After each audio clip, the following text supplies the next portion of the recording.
Yeah, he was notorious for staying late in the Gresset building, and our guys kind of had to edge him out of the building around 11 o'clock at night. But we never made him leave the State House. He was always able to stay here in the Senate chamber. So I'd stay with him a couple times when he'd stay late doing things for his constituents. He would, if we adjourned late, he would stay over and make phone calls and that sort of thing. So he was never run out of the Senate chamber.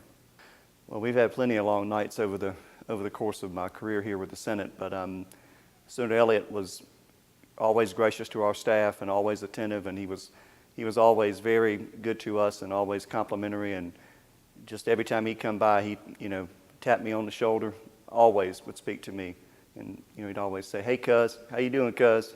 And I'm like, "Hey, Senator, I'm doing fine."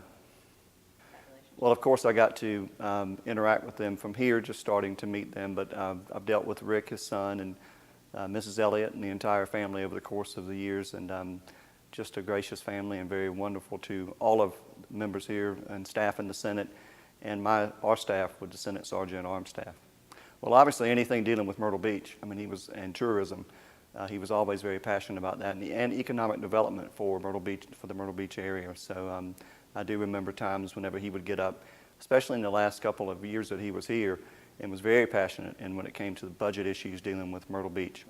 Yeah, obviously here in the Senate, the Republicans, when they took over, it was a kind of busy time around here with them taking over, but Senator Elliott always worked across party lines. With that transition, there was never any animosity from him, where there very easily could have been with the Republicans taking over, but he was always a true gentleman, always reached across the party lines and worked very well for his constituents in Myrtle Beach.